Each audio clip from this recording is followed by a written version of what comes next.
kadama contract yo eweddeko naye ozaako ki kikyozzaako olw'okuba contract yeweddeko. Oyinza okuba gwe ng'omuntu oli excited munnange oli musanyufu nnyo olw'okuba nga ovudde mu ngalo z'omuwarabu era nga gwe olaba nga ali free naye ozzaako ki ekyo nga kiwedde. Oyina pulaani, oyina kye weetegekedde nga gw'omuntu kubanga ojja kwetaaga okuddamu okukola okutereeza obulamu bwo.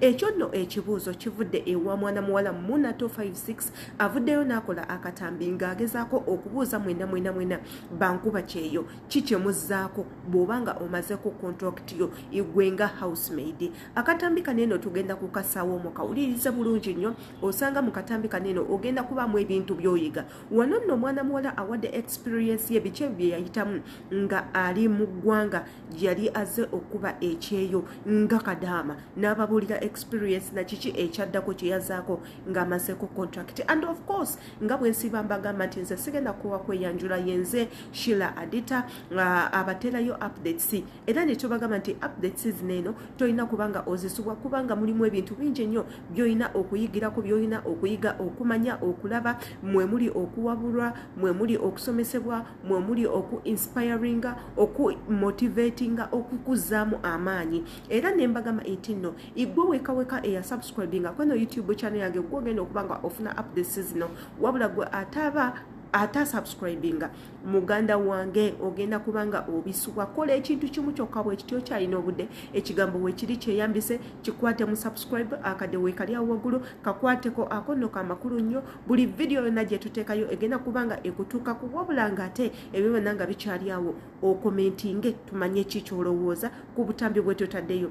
Bukunyumidde gwe tugambe, obuyizeemu tugambe, oyina kyoyagala okuwabula tugambe, oyina kyoyongezaako tugambe. Tugambe tumanye katuganyako mu katambi kamu na 256 ng'agezaako okubuuza ekibuuzo kino na kikyalaba kye mulina okukola nga omazeeko contract. Katugendeko mu katambi. Naye kakati contract ogimazeeko kiki kyozzaako? Ozze Dubai kiki kyozzaako? Abaana bali Dubai baagala banoonya emirimu gy'ebiyumba tebagiraba. Yali mu kiyumba wano ng'afuna cleaning money, afuna sente, tekuli rent, tekuli kyakulya, tekuli chi, it's just your money. Naye olw'okubanga okoye okutulugunya okoye like embeera y'obwa slave toyina day off nosabirira Katonda ofune omulimu nga kuliko day off. Nze nali mu kiyumba nga sina day off nga nkola okuva ku Monday paka ku Monday nenfuluma ekiyumba nengenda e Dubai ng'omulimu gwe nina day off ezi 2 nkola ennaku ezi 5 day off nina 2. Naye mukwano nasabirira nfune ekiyumba nzirayo mu kiyumba awatali day off. Nasabirira nfune ekiyumba awatali day off nesonyiwa omulimu gwa day off. Kakati ekyo ekibuuzo kyange kyekiwe kyabadde nti Kadaama onvuma naye naawe olinga nze mu biseera biri. Okitegeera olinga nze mu biseera biri nalinga mu kiyumba nga nsaba Mukama nkusaba ompe plan B. Kusaba ompe ekiddako Mukama Katonda. Mukama Katonda n'akuwa ekiddako naye ekiddako kiki kyakuwadde? How are you surviving? That was my question. Nze oli waddembe okunvuma, oli waddembe ogamba muno Muna yatuvumye baki. Video fine nze yagikoze nze yabyogedde naye my intentions were not to abuse anyone. Kitegeera. It was just I was angry. Sikola nko video nga nyize nga njogeza bukambwe nga njogeza busungu sikikola ngako. Ne just natudde mu buliri bwange nentula nensirikira kubanga embeera Kadaama gye muyitamu nange gye nali mpitamu. Kitegeera. Nentuka nensirikira nengamba naye bano abaana banvuma bo bamanyi ki ekiri mu bulamu bw'ensi eno ng'ofulumya ekiyumba. Yeah, I'll be a very good example. People, you're going to abuse me wherever you want. Naye kyemmanyi kino kyempitamu omu ku mwaja kiyitamu ajagamba Muna bino yabiyitamu nange nja biyitamu. Nze let me be a very good example but kyemmanyi bangi abandabirako era bangi abajogumira ku nze in future. Kuba ojagenda ofune visa ojagenda ofune visa by the way bangi muzirabako ojagenda ofune visa ya Dubai ogende ofune ate Burger King bo bayingiza buli wamu bayingiza buli kaseera ogufune omulimu ogambe bino Muna byo yakola kibino Muna byo yalinga anyumyako. Nze newaddeyo kubeera example ya mwenna bangi mujja kuddeyo mu buliri bwa ngate gwo omu ku baali basinga okunvuma naye nga tolina option ya bulamu. ogambe kale nateranga okuvuma muna, but this is the kind life I'm living in yennyini. Ebigambo bya munvuma mujja byessa with time.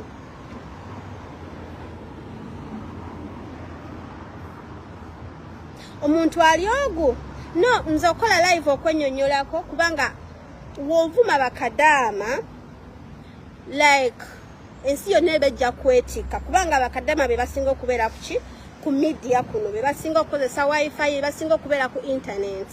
So wovuma bakadama ensi yonna ebejja kwetika. Naye sala bagamba nti nsobola kufa depression cause bivumo bingi bye munvumye ensi last year, this year, like ogomoko gonna gubadde gwa muna okitegeera tisobola kufa depression bwoba nfune depression, no, nothing. Naye nze just njagala mbabeerere example namwe mujja kundabirako.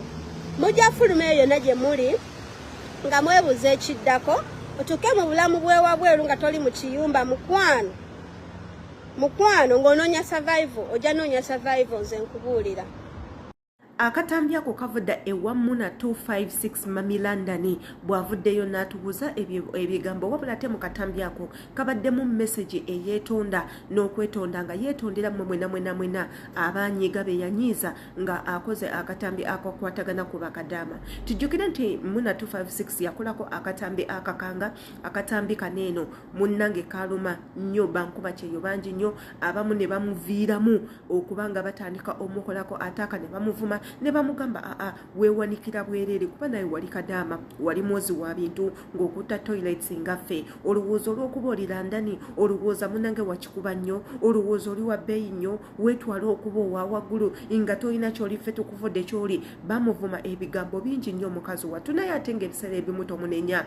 Bakadama mukisusa, mumanyi okukisuza baddiya, mukisusa nnyo bammami, mukisusa. Yes, osobola okusapootinga omuntu naye tutuuka eri mugumba ebintu ebyo bikyamu nabo bambi banyiiga ne baagala babalage ku busungu bwamwe. So bambi Muna 256 era asinzidde mu katambi ako n'abeera nga beetondera mwena be yasobya, era munnange n'abagamba yeetaaga kusoyinyibwa kyokkaale era mwakoledde akatambi ako n'ababuulira n'abagamba nze munnange bwe nali nkyali mu kiyumba ABCDE bino byatuukawo, nenkola bwenti nafuna omulimu nenkola bwenti ne bino byonna ng'akatambi ako mukawulidde. Omugezi yekka yajja okuba nga afuna mu katambi ka Muna 256 wabula omusiru munnawe naawe kagenda kulekaawo. Nze siba mbagamba videos zetuteekayo waneeno fuba okulaba nti no oyina ekitono at least kyoyigamu, oleme kugendera awo. Buli mboozi yonna mubamu ekitono kyoyiga ne gyotwala nti yakisiru, mulimu information entono ddala gy'osobola okugenda nayo. Kati nno tugendagendako mu katambi Muna 256 ke yakola akakuulako waya bannayuganda bonna abakuba ekyeyo. Akatambi ako ngenda kateekawo waneeno tuddemu tukayitemu nga Muna 256 naye nga azizza omuliro eri bakadama ng'abagamba halo temutawaana kuddamu kumanyira yadde okunsiriwalirako naddala nga okimanyi nti ofuna obusente butono nga tomanyi nti oba omulambo gwo gunaabeera seefu ng'omaze okufa, tomanyi oba onoddayo waka ng'oli mulamu oba ogenda kuddayo ng'oli mufu. Mudda ku bantu mubavuma mufune connections mukole. Akatambi ako tugenda kasaawo yadde already twali twakalabadda wabula okugezaako okubalaga kiki ekyo ekyaviiriddeko Muna okuvayo okukola kali akatambi ketusoose obbaterayo ak'okwetonda. Teekako n'obbabuuza biki bye muzzaako nga mumaze contract.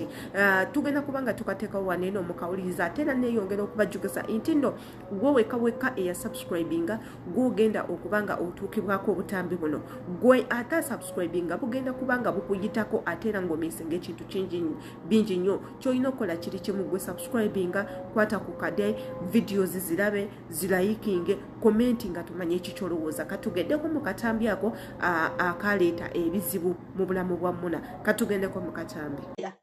Kadama nvuma ng'omanyi kyozzaako, tomanyi kyozzaako, tomanyi oba akalamba kwe banaakazzaayo ng'oba ofudde, tomanyi oli kunze. Muyige levo zammwe nvuma ng'olekamu mukwano, toddamu kummanyira kadama nga oli awo okyafuna tomanyi oba banaakusasula ne ssente z'omwezi. Ate bw'oba ogenda okunvuma sooka olabe bw'ofaanana. Bw'oba otta ensobera ng'ekwetooloddeko totawaana. Bannalabi baakuno munveeko. babufumbo bwalema munveeko.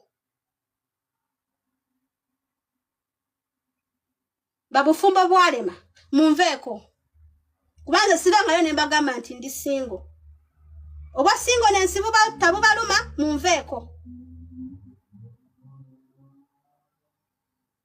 Bwoba oli wano oli single, tolina musajja yagaana, ogezezaako buli kimu kiganye, neesonyiwa. Fa ku bizibu byo. Manya woolina okoma. Weesabire. Sente z'omala ng'onyonyonerako data ng'ovumaaze, zikolemu ekyamakulu. Weetaaga Katonda. Ze gwoliho Katonda wange akola. Obye muwoza mbusimanyanga biti ne mumpita ankomuna sina gwe nali nsiyazi. Owulira.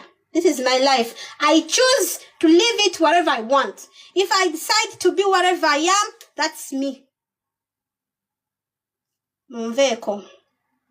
Bakadama nchiddamu. Bakadama munveeko bakadama.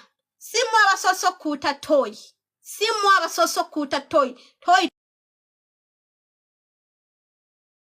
It was kuuta da. Netuva. Nga webeera enkola yaffe nti tetusobola kwogera ku Muna 256 ne twerabirayo hubby we, ngamba boyfriend we, ngamba omwami we, husband we, sweetheart, bebe, bubu, nyunyu, chichu, daddy, gonna amanya gosobola okuyita omuganzi wo. Munange tugenda kubeera nga twogera ku mulenzi we omulungi da handsome banange. Derrick wa radio yakimala banayigayo yerungiira n'akoowa byonna yabimalayo. Mulungi, mweru, mukozi, ali romantic, amanyi omukwano. Yes, tetusobola kwogera ku Muna 256 ate ne twerabira handsome wa Muna.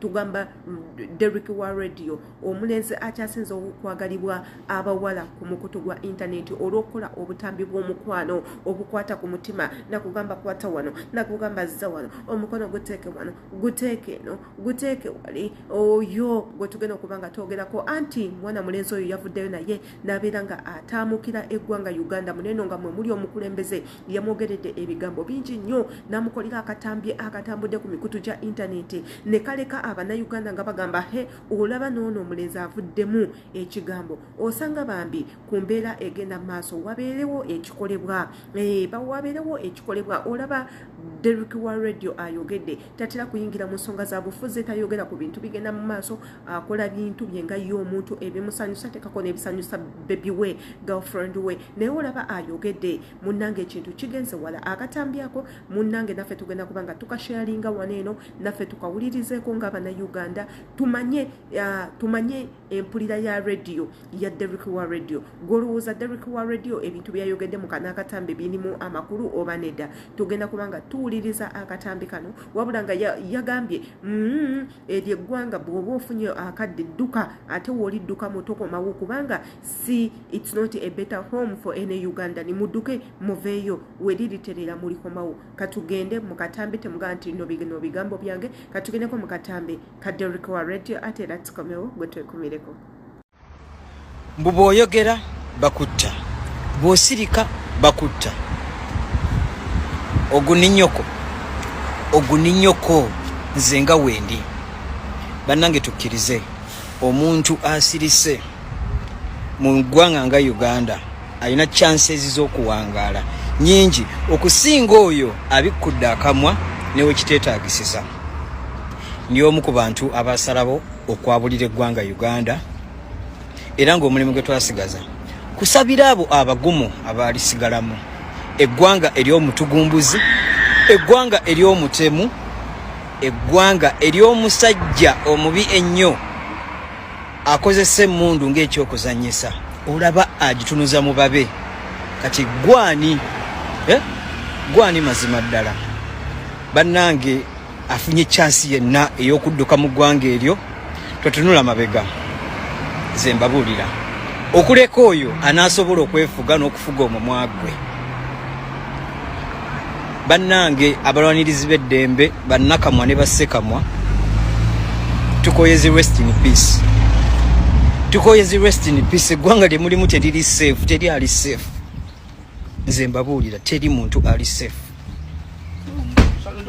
obulamu kya bbeeyi ekintu ekiyitibwa obulamu kya bbeeyi bannange ate obulamu bunyuma gwawulira ng'obukooye oli wa ddembe okwogera buli kyosanze naddala nga muyingidde mu kintu kya politics kati tumulengerera wala eri omusajja bw'aliko waaligenda ekitali ekyo.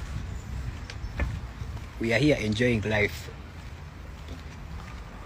Nze buli lunaku fuba okulaba nga kolako ekintu ekinyumisiza obulamu bannange obulamu bunyuma obulamu bw'ofa oba ogenze kiba kiwedde oba togenda kudda mu bujaajami.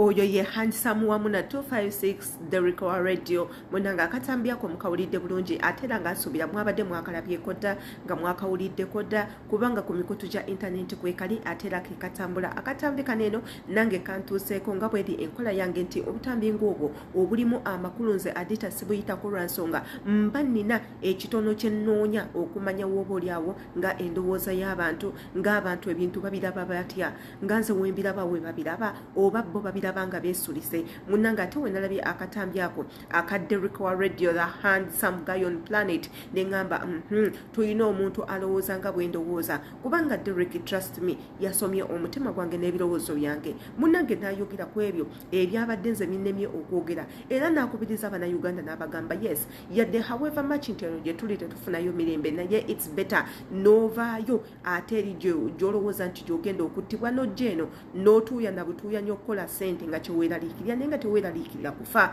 nagamba ebintu ebigenda mu maaso mu nsi yaffe bannange bitama binyiiza tuli ku bunkenke tuli mu kutya tweraliikirira bazadde baffe abaana baffe bakazi baffe baganda baffe tuli mu kweraliikirira eggwanga liggwawo era n'abasaba n'abagamba gwe bw'ofuna ng'akadde ng'olina passport yo n'ofuna air ticket yo n'ofuna visa dduka kankakuddiremu okategeere nakugamba bw'oba oyina akadde n'ofuna passport yo n'ofuna visa yo n'ofuna air ticket yo dduka ate bw'odduka todda mpaka eyo gy'odduse nga bwateredde ng'ekyakuddusaayo kiweddewo Derrick nno bwe wabadde obubaka bwe kati nno bino byatuusewo oluvannyuma lw'okuttibwa kwa Isma Olexas kwe kwamuviiriddeko okwogera ebigambo bino byonna ate era n'agamba nti yali yasirika ebbanga ng'alaba nga ebyo ebintu by'okutta kukwata mundu nga biweddewo naye ekya Isma Olexas trust me bambi kyamuzuukusiza nga bwe kyazuukusiza abantu bonna abasinga trust me Isma yalumye buli muntu olaba nanga adita yannumye naye nga tekitegeeza nti nno olw'okumbuoba abadde mukwano gwange tabadde mukwano gwange simumanyi nnyo mulabye ku intaneti sigamba nti oba ebigambo byabadde ayogera byenjagala ennyo nedda wabula abadde ayogera ku nsonga ezimu nga nawe zikwatako ng'omuntu n'ogamba however much this guy ayogera nnyo naye ayina some points ezisobola points zayogera trust me ng'ozeetaaga ng'omuntu Isma yalumye abantu bangi nondati nti oba yalumye mikwano gye oba famire ye wabula abantu bonna babadde bakozesa emitimbagano yes bonna baalumiddwa nange nga mwendi mbadde siwagira engeri gyayogeramu engeri gyakolamu ebintu bye naye abadde ne sayidi endala ng'omuntu owa bulijjo ffenna tulabye nti okuva Isma we yafudde abantu babadde alabirira bavuddeyo ng'ekibiina ky'abakyala abangi nnyo abafiirwako Bbawe ne yeeyamma okubatuusaako buli kimu kye beetaaga services abaana bamulekwa abawala abafunye embuto nga bakyali bato talina bikozesebwa nga si mugagga nnyo naye nga agezaako to send back or to give back to the community trust me omuntu bw'atyo abadde yeetaagibwa nnyo mu nsi yaffe eya Uganda teyandifuddewo yenze adita katumanye ekikyolowooza ku butambi obunene bw'enkola nga weeyambisa comment section kijja twanguyira gwe commenting awo oli ku page y'emu nange golowooza ebintu byenjogera birimu amakulu oba tebirimu makulu byonna tugenda kubanga tubizuula nga tubisanga mu comment section gwe commentinga ate era otwekumireko gwe ya subscribinga muganda wange kimanyi nti nkwagala nnyo evo ndi ku mutima wabula gwatanama ku subscribinga nawe nkwagala naye munnange nakwagala ntya okusingawo nga sikumanyi jangu tubeere nga twemanya ng'osubscribinga kwata ku notification bell eri waggulu buli video yonna ze tuteekayo zibeere nga zikutuukako bulungi ennyo ate naffe kituyambe okumanya kikyolowooza ku video zino tuzirekerawo oba tweyongere maaso imbagala nnyo see you in my next video. Bye.